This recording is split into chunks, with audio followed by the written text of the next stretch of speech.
Video start करें प्रियो, आप हमारे Bible stories Hindi YouTube channel को सब्सक्राइब करना और वीडियो को लाइक करना ना भूलिएगा। तो चलिए प्रियो, हम वीडियो स्टार्ट करते हैं। बाइबल दर्शाती है प्रियो कि ये उस समय की बात है जब प्रभु यीशु के प्रेरितों की सेविकाई कलीसिया के रूप में प्रारंभ हो चुकी थी। उस समय सब विश्वासी एक साथ संगति करके कलीसिया चलाया करते थे तथा परमेश्वर का सुसमाचार का प्रचार किया करते थे। यहाँ तक कि वह सब अपनी संपत्ति से भी प्रभु की सेवा किया करते थे। सब मिलकर एक साथ साझा किया करते थे और सब प्रेरितों के पास अपनी धन संपत्ति की भेंटें लाया करते थे और जैसी जिसको आवश्यकता होती उसके अनुसार वह उसे बांटा करते थे। इसी प्रकार सभी लोग अपने धन संपत्ति को बेचकर रुपए का दान प्रेरितों के पास लाया करते थे, जिससे कलीसियाओं की उन्नति हो तथा प्रभु में भी पवित्रताई से भेंट चढ़ाई जाए। तब उसी समय हनन्याह नाम का व्यक्ति और उसकी पत्नी सफीरा ने कुछ भूमि बेची और उसके दाम में से कुछ रख छोड़ा, और यह बात उसकी पत्नी भी जानती थी। और जो भूमि बेचकर उन्हें दाम मिला उसमें से एक भाग लाकर प्रेरितों के पांव के आगे रख दिया। तब इस पर पतरस ने हनन्याह से कहा कि हे हनन्याह, शैतान ने तेरे मन में यह बात क्यों डाली कि तू पवित्र आत्मा से झूठ बोले और भूमि के दाम में से कुछ रख छोड़े।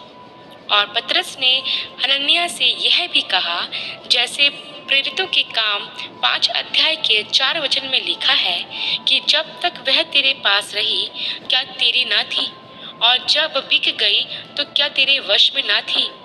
तूने यह बात अपने मन में क्यों विचारी? तूने मनुष्यों से नहीं परंतु परमेश्वर से झूठ बोला है। यहाँ पर हम देखते हैं प्रियो कि हनन्याह और सफीरा ने अपनी भूमि तो बेच दी और उससे जो धन मिला वह उसने प्रेरितों के चरणों में लाकर रख दिया, लेकिन उन्होंने उसमें से कुछ धन अपने लिए पहले ही निकाल लिया था।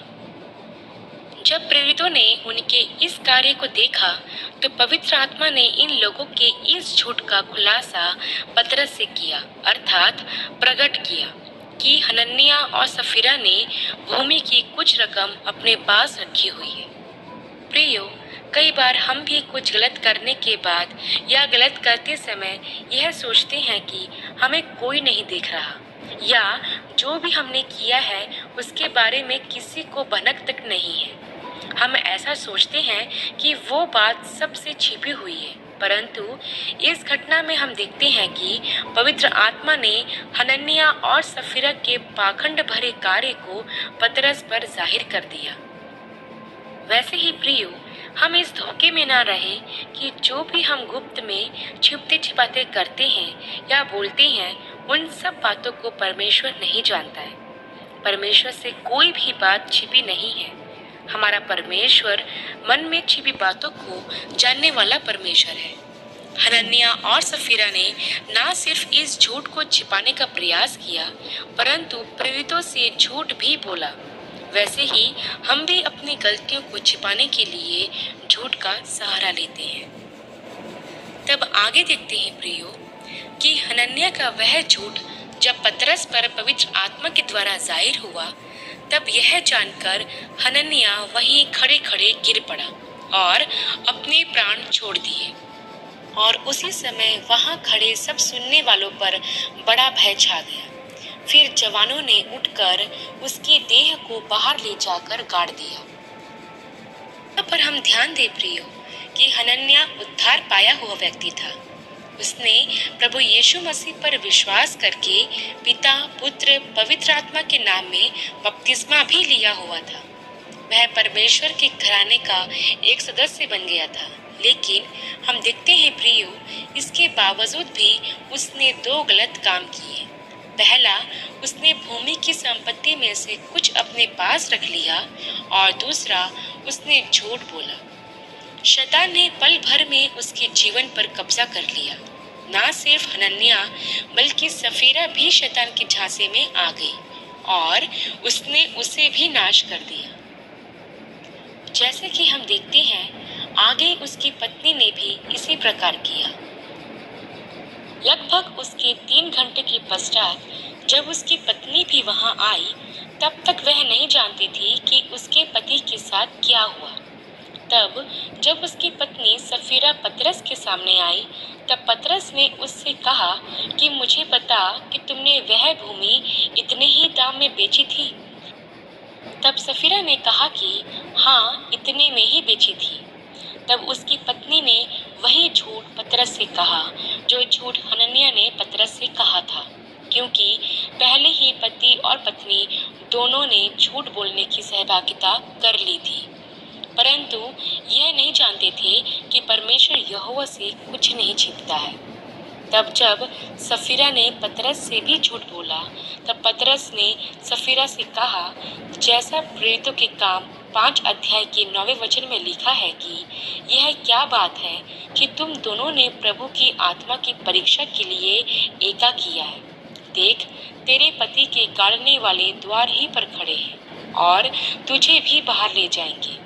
तब सफीरा भी तुरंत पतरस के पांव पर गिर पड़ी और प्राण छोड़ दिए। और फिर जवानों ने भीतर आकर उसे मरा पाया और उसकी देह को भी उसी के पति के कब्र के सामने गाड़ दिया। तब सारी कलीसिया पर और जो लोग वहां खड़े सब बातें सुन रहे थे, उन सबों पर बड़ा भय छा गया। यहाँ पर हम देख सकते हैं प्रियो कि हनन्याह और सफीरा ने पहले तो भूमि की संपत्ति में से कुछ अपने पास रख लिया और फिर झूठ बोलने के लिए एका भी किया, तथा उद्धार पाने के बावजूद भी पूरी तरह से उन्होंने पाप को ना छोड़ा। उनके मन में लालच बसा हुआ था। उन्हें ऐसा लगा कि वो अपने झूठ को किसी पर जाहिर नहीं होने देंगे और ना ही किसी को कुछ पता चलेगा। लालच ने उन्हें झूठ बोलने पर भी मजबूर कर दिया। मैं आपको एक बात बताना चाहती हूँ कि एक पाप कई गुनाहों को जन्म देता है, जैसा हम हनन्याह सफीरा के जीवन में भी देखते हैं। भूमि बेचकर आए हुए दाम को जब प्रेरितों के चरणों में रखने का समय आया, उससे पहले ही उन्होंने कुछ अपने पास रखकर अपराध किया। बाइबल हमें बताती है प्रियो, निर्गमन की पुस्तक और उसके 20 अध्याय के 17वें वचन में कि तू किसी चीज का लालच ना करना। यह 10वीं आज्ञा है जो परमेश्वर ने हमें दी है।